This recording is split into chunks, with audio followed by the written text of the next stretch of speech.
Essa é uma questão bem difícil de teorema de Green, mas que pode ser cobrada na P3 de cálculo 2 da Unicamp. Então você tem aqui um campo vetorial que depende de x e y, tem aqui suas componentes P e Q, e precisa mostrar que para toda curva que seja ao mesmo tempo aqui, ó, fechada, simples e orientada no sentido anti-horário, se essa curva circundir a origem, sem passar por ela, o que é que significa isso? Eu vou colocar aqui o eixo x e vou colocar o eixo y, e eu estou imaginando uma curva que tem esse desenho aqui, olha. Isso aqui, essa curva é fechada, ponto final, ponto inicial é o mesmo. Ela é simples porque ela não se auto-intercepta e eu vou imaginar ela orientada no sentido anti-horário. E aí, ela circunda a origem, porque a origem está aqui, ela está ao redor da origem. Mas ela não pode passar pela origem. Então, eu não vou fazer um aqui que passa pela origem de maneira nenhuma. Nesse caso, é possível demonstrar que a integral de linha de f, desse campo aqui f, ao longo da curva C, sempre dá 2π. E essa é uma questão difícil justamente porque não mostra qual que a curva é. Tá dizendo que eu preciso mostrar, independente de qual que seja a curva, se é uma circunferência, uma elipse, o que seja. Qualquer desenho que eu fizer aqui, eu faço o desenho mais estranho que eu quiser aqui na mão. Vou fazer esse desenho aqui. Deixa eu fazer assim bonitinho. Esse desenho aqui. Vou orientar no sentido anti-horário.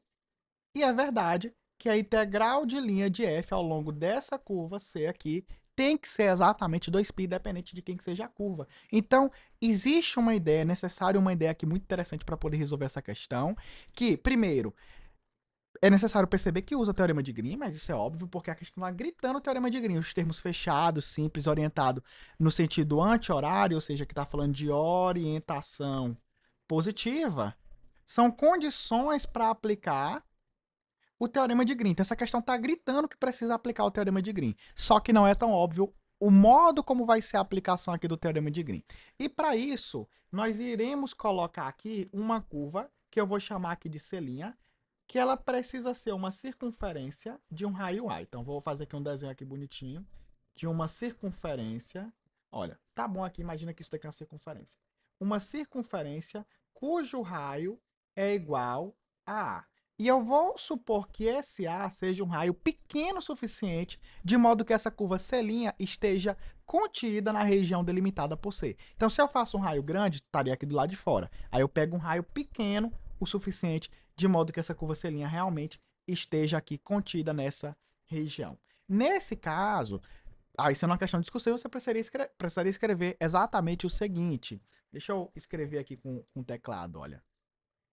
Seja C' a circunferência centrada na origem, de raio r igual a A, suficientemente pequeno. Aí deixa eu marcar aqui. Suficientemente pequeno, de modo que esteja contido na região delimitada por C. E aí eu vou diminuir aqui a letra para isso aqui ficar aqui bonitinho. Então, essa é a informação que eu preciso escrever para poder fazer aqui uma demonstração. E aí, eu vou utilizar o teorema de Green.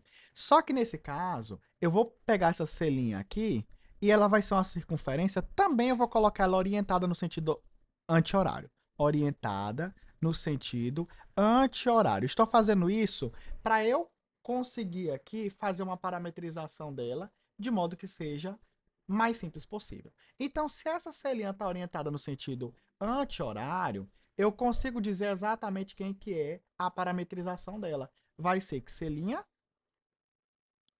é igual. A primeira componente aqui vai ser o A cosseno de t, porque é uma circunferência de raio A. E a segunda componente vai ser A seno de t.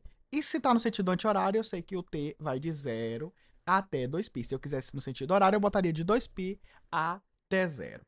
Então, nesse caso, eu preciso saber o seguinte. Para eu aplicar o teorema de Green dentro aqui de uma região, olha, qual que é a região delimitada pela curva? C união com C'. Essa região aqui que está entre essas duas curvas. Para eu aplicar o teorema de Green dentro dessa região, na verdade eu não posso. Porque o teorema de Green, a versão estendida dele, diz que quando tem uma curva dentro da outra, isso daqui é importantíssimo, quando tem uma curva dentro da outra, a curva que está do lado de dentro, ela tem que, a orientação positiva dela é no sentido horário, e não no sentido anti-horário. Então, se eu pegar C união com menos C', por quê? Porque C' tem a orientação anti-horário. Aí eu pegar o menos C' é o sentido oposto, vai ter sentido horário. Agora, em cima disso daqui, essa curva, que é a união dessas duas curvas, delimita uma região D. E aí, ela tem a orientação positiva por meio dessa conversão. Qual que é a conversão? Que a curva de dentro tem que estar sempre no sentido horário e a curva de fora no sentido anti-horário. Por isso que eu peguei aqui o menos C'. E por que, que eu orientei no sentido anti-horário? Porque foi melhor aqui para poder orientar e vocês vão ver que vai ficar bonitinho nos cálculos. Então, nesse caso, o que é que seria a região D? Vou pintar aqui, olha. Isso daqui, tudo que está sendo delimitado, é a região D. E aí, pelo teorema de Green,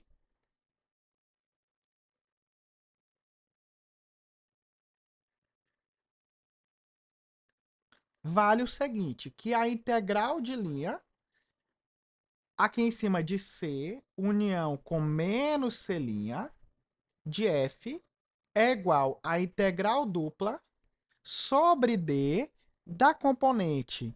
Aí eu vou colocar PY, eu vou colocar QX menos PY. É isso que diz aqui o teorema de Green. Ou seja, eu vou ter a derivada parcial do Q em relação a X, menos a derivada parcial do P em relação, derivada parcial do P em relação a Y. E aí, eu vou calcular essa integral em vez de calcular a integral de linha. Eu vou calcular a integral dupla. Para eu calcular essa integral dupla, antes de mais nada, eu preciso aqui saber quanto é que vale essa conta. Então, para isso, eu preciso observar quem que é o f. Note aqui que a forma que o f está escrito, eu sei que a componente P é aquela que tem o I, né? É a primeira componente. É o menos y dividido por x ao quadrado mais o y ao quadrado. E a Q é a que tem o j, que é a segunda componente, é x dividido por x ao quadrado mais y ao quadrado. Portanto, eu consigo dizer aqui que a derivada parcial do Q em relação a x seria a derivada parcial dessa expressão, do x sobre x ao quadrado mais y ao quadrado, em relação ao x. Como eu tenho x no numerador e no denominador, eu vou utilizar aqui a regra do quociente, que me diz que sempre que eu derivo uma razão, né, a regra da razão, eu vou colocar o denominador ao quadrado,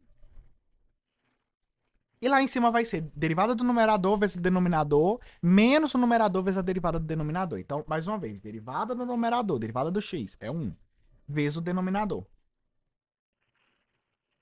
menos o numerador, que é o x, vezes a derivada parcial do denominador, a derivada parcial do x ao quadrado mais y ao quadrado em relação a x, que é 2x. E isso aqui fica bem bonito, fica x ao quadrado mais y ao quadrado, e essa expressão é 2x ao quadrado. O x ao quadrado menos 2x ao quadrado é menos x ao quadrado. Então ficaria assim, olha, menos x ao quadrado mais o y ao quadrado dividido por x ao quadrado mais y ao quadrado. Aí, de maneira similar, eu estou vendo aqui que eu estou em cima do cálculo, né? Então, deixa eu organizar aqui. De maneira similar, é possível demonstrar o seguinte, que a derivada parcial do P em relação ao Y, aí eu vou pegar aqui quem que é a expressão P. É essa expressão, só para colar aqui. Então, vai ser a derivada parcial em relação a Y do menos Y dividido por x ao quadrado mais Y ao quadrado. Mais uma vez, aqui eu vou fazer mais rápido. Regra da razão, denominador vai ao quadrado, derivada do numerador, derivada de menos y em relação a y é menos 1, vezes o denominador, menos o numerador, vezes a derivada do denominador. Derivada de x ao quadrado menos y ao quadrado em relação a y é 2y. Então, aqui, note que vai ficar o seguinte, olha, esse menos aqui vai ficar menos x ao quadrado, menos y ao quadrado, é menos com menos fica mais, 2y ao quadrado, dividido por x ao quadrado, mais y ao quadrado. E aqui, este com esse, menos y ao quadrado, mais 2y ao quadrado, dá o y ao quadrado, e aí eu repito o menos x ao quadrado e repito o denominador, porque não houve nenhuma alteração nele. Note que o que é x, né, a derivada parcial do q em relação a x, e a derivada parcial do p em relação ao y deu exatamente a mesma coisa. Se eu organizar esse aqui, colocando o y aqui para frente, olha, é exatamente a mesmíssima coisa. Então, eu sei aqui que o teorema de Green vai resultar no seguinte. Se essas duas coisas são iguais e eu estou subtraindo, quer dizer que a subtração de duas coisas iguais é zero. E a integral dupla de zero é óbvio que é zero. Então, a integral dupla de zero é igual a zero. Então, eu ganhei uma informação. Eu vou pegar apenas o começo e o final. E vejam só o que é que eu ganho disso. Eu ganhei que essa integral de linha aqui é zero. E o que é que ela tem a ver com a integral de linha que foi pedido para calcular? Foi pedido para calcular a integral de linha de f sobre c. Aqui eu tenho a integral de linha de f sobre c, união com menos c'. Mas a integral de linha em cima da união de duas curvas seria a integral de linha em cima da primeira curva mais a integral de linha em cima da segunda curva. Então, eu ganho que essa soma é zero. E aí, a que eu queria, que é essa, eu posso isolar. Eu posso manter ela do lado esquerdo e essa segunda aqui eu posso passar negativo para o lado direito. Só que agora vamos recordar aqui uma propriedade. Eu disse lá no aulão o seguinte, que uma integral de linha com respeito ao comprimento de curva, não importa se a orientação é positiva ou negativa, se é o sentido horário ou anti-horário, dá no mesmo. Mas a integral de linha com respeito a x, com respeito a y, com respeito a z, ou até mesmo a integral de linha de um campo vetorial, nesse caso, se eu mudo o sentido, mudo o sinal da integral de linha. Então, aqui eu estou com essa curva C', que originalmente era no sentido horário. Aí eu botei menos C', tá no sentido anti-horário. Então, quer dizer o quê? Que se eu quiser, eu posso mudar esse sentido.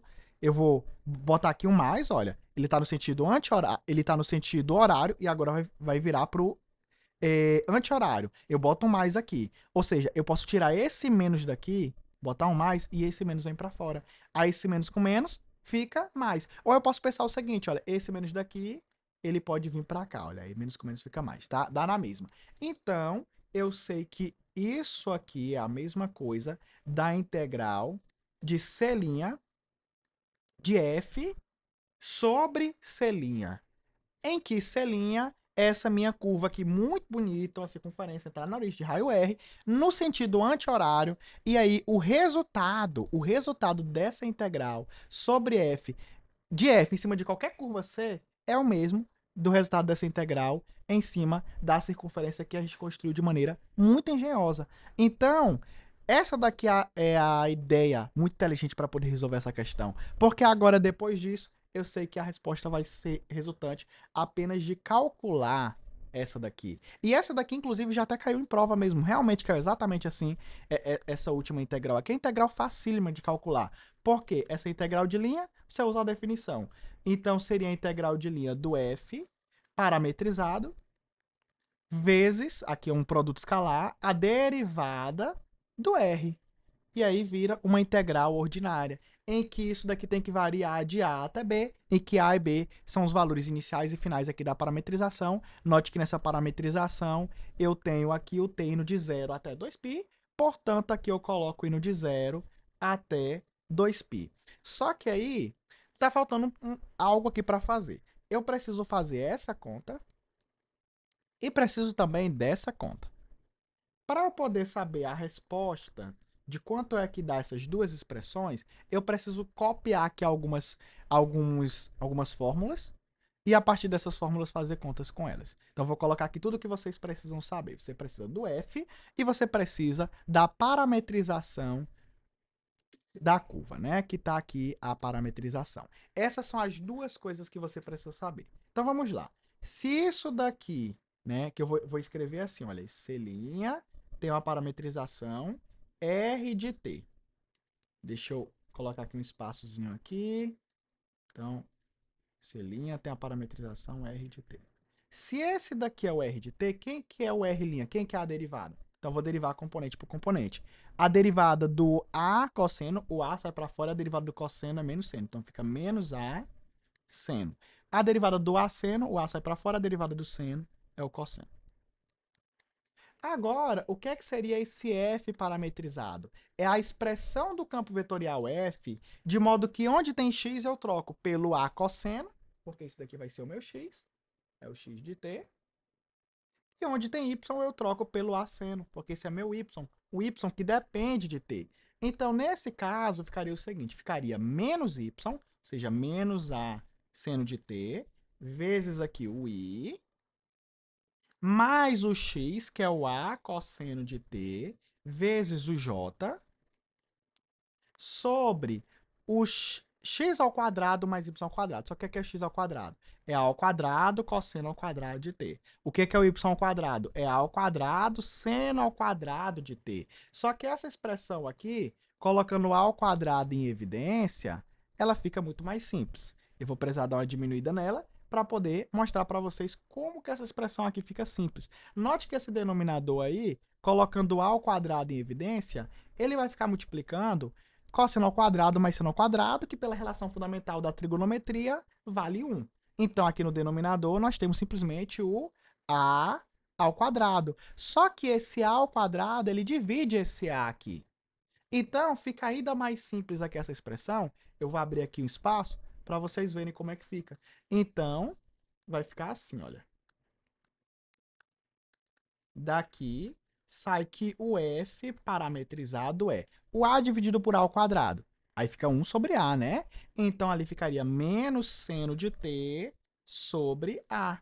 E aqui ficaria, olha, A cosseno de t dividido por A ao quadrado. Simplesmente cosseno de t sobre o A. Em que eu já coloquei cada um na sua respectiva componente x e y, porque essa é a parte que está multiplicando i, essa parte que está multiplicando j fica no y. Então, agora, resta fazer o produto escalar. Porque vai ficar assim, olha. Copiando aqui essa integral que eu tinha que fazer. Eu posso até fazer o seguinte. Agora eu vou pegar o f parametrizado e vou escrever aqui. Então, fica integral de 0 até 2π, do f parametrizado, que é menos seno de t sobre a, cosseno de t sobre a. E o r' é o que está aqui embaixo. Eu vou copiar aqui só para reescrever aqui bonitinho. Seria, esse daqui dá até de escrever, está escrito bonitinho. Seria isso. Qual que é o resultado desse produto escalar? Eu multiplico esse por esse, esse por esse. Então, vamos lá. Menos seno de t dividido por a, vezes menos a vezes seno de t. Primeiro, que esse menos a com esse a cancela. O menos com menos dá mais. E seno vezes seno dá seno ao quadrado. Então, fica seno ao quadrado de t. Aqui é a mesma coisa, olha, esse a com esse a, um dividindo e outro multiplicando, eu vou cancelar. E cosseno vezes cosseno dá cosseno ao quadrado. E aí, eu sei que seno ao quadrado mais cosseno ao quadrado, mais uma vez, vale 1. E eu tenho a integral de 1, indo de 0 até 2π, uma integral de 1. Como nós vimos também lá no aulão, a integral de 1, sempre que você vê a integral de 1, é o comprimento do intervalo sobre o qual você está integrando. Eu estou indo de 0 até 2π. Quanto é que vale? De 0 até 2π, eu ando 2π. Claro que a integral de 1 é t, eu boto t variando de 0 até 2π e dá 2π. Mas pensando assim, é uma forma de já pensar nos teoremas de cálculo generalizado. Então, ficou provado aqui que a resposta é 2π. Mas não, aqui você calculou a integral do f sobre c'. Sobre c' é 2π. E sobre c? Mas está escrito aqui, ó, que a integral do f sobre c é igual à integral do f sobre c'. Então, eu posso substituir aqui, olha. Sobre C também vai dar a mesma coisa, porque é o mesmo resultado, tanto sobre C quanto sobre C'. É exatamente isso que nós provamos, e aqui na resolução dessa questão precisa construir algo que não tem na figura. Agora, eu vou dar um desafio aí para vocês. Então, uma pessoa que está estudando muito bem essa matéria sabe a definição do que é um caminho, o que é um campo independente de caminho, né? No caso que você tem um campo ali que é independente de caminho, a integral de linha que é independente de caminho, o que é que significa? Significa que não importa qual caminho você escolha, desde que tenha o mesmo ponto final e o ponto inicial, e o valor daquela integral de linha vai ser a mesma. E é possível provar que uma integral que é independente de caminho, isso vai acontecer somente se o campo F for conservativo, né?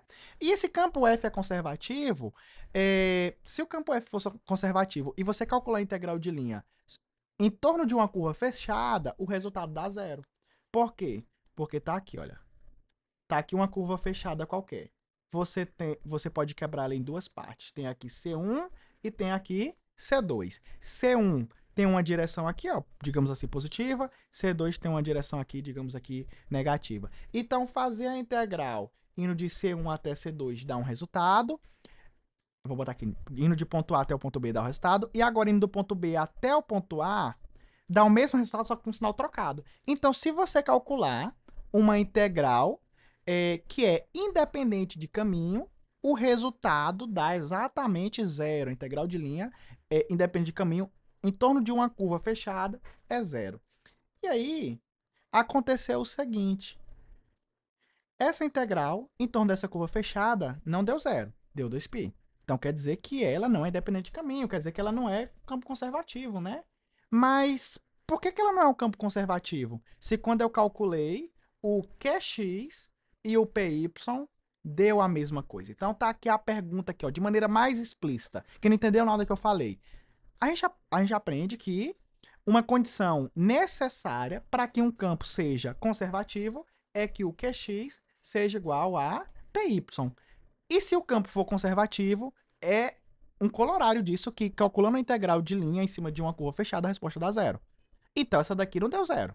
Então, quer dizer que não é conservativo. Mas por que não é conservativo se o QX deu igual ao PY? Vou deixar aí para alguém responder essa dúvida aí. Vamos ver se alguém consegue tirar essa dúvida. Então, é isso, pessoal. Até nossa próxima questão.